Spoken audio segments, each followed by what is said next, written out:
tweyanjulira amannya nga kiki tusoonako ya leero njogera oluganda oluganda tunabatambulirako amannya nze Mugabi Cyrus Kapima omu ku balooya ba RNC. Leero tubadde tuze mu kkooti okuwulira omusango nga kkooti bwe yali etuwadde lunaku olutasembayo okujja wano, naye omusango era netugwongerayo okufa nga 17. lwaki gwongeddwayo? Gwongeddwayo ekisooka state tabaddeyo, ekyokubiri tukyafolowinga up okulaba nti ensonga zino zikola ki zikuba buli lumu. lwe twasemba okujja mu kooti baali bagakyali bampita Andrew Wambi lawyer wa RNC Forest. olunaku lwe twasemba okujja mu kooti kyali kigamba nti muli mu nsonga za reconciliation okulaba engeri gyemuyinza omaliza mu musango mutuuseewo. Twali tuzze leero mu kkooti omuwabi wa gavumenti atuwe position ye, naye kibadde kyambi nti no tasobodde kujja mu kkooti. Tukola nti omusango bagwongeddeyo nga 17 omwezi ogwokubiri. So tusuubira by then tujja kuba tulina position entuufu okuva omuwabi wa gavumenti. So mu bufunze omulabi oba faani wa RNC abeere n'essuubi nti nga 17 February kimu kigenda kuba nga kijja. Kye tusuubira era bali kibasigaza okukola kyo kyokka.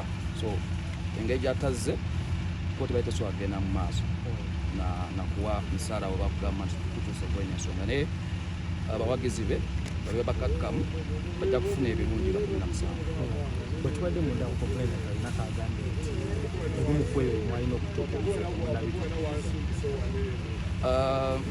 manyi tetwagala kwogera nnyo ku misango gino, naye complainant nti abantu abamu bagenda ne banyumirwa akasente nti era ne mutuuka awantu nga mumaze okutegeragana bibeerawo mu nsi eno ng'abantu ebeeyisa n'okoma n'ogamba tetunaba, naye nga already ayina additional statement yawandiika ku kooti ku poliisi nti nze omusango sikyagulinamu interest, era eyo additional statement eri omuwabi wa gavumenti. RNC waliwo ebyaliwo emabegakawo wakawe yalumbibwa bingi ebyayonoonebwa, nga lawyer mutuuse okuwa mu nsonga z'okuba nti abeera compensated oba oli awo. Njagala kubategeeza nti no ebintu bino byaliwo y'omu ensi yonna ebimanyi. Tetubali tulinze client waffe tuwa instructions tugende mu maaso n'omusango, era kirungi olunaku lwa leero atuwadde instructions ku musango gwa Palaso, musango gwa civil okusaba compensation ne gwa criminal byonna tugenda bikwasa wamu. So instructions bazituwadde leero. Gwe nga lawyer kino kiba kirina kubeera kitya kubanga buli kimu ekiri mu video obutambi bulaga nti ng'alumbibwa ebyayononebwa bingi nnyo ne ssente zirabika okuba nga nnyingi nnyo.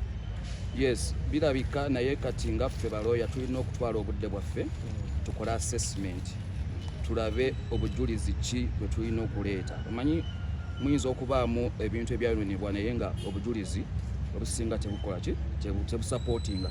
So lolo yaffe tugenda kutuula wansi tukole assessment tugathering evidence yaffe bulungi nnyo n'ebintu ebyayononebwa ya ssente mmeka ijja tuwamu ku budde katonotono, naye tugenda kukomawo tubawuli ekyokukola kyetusigaza okukola.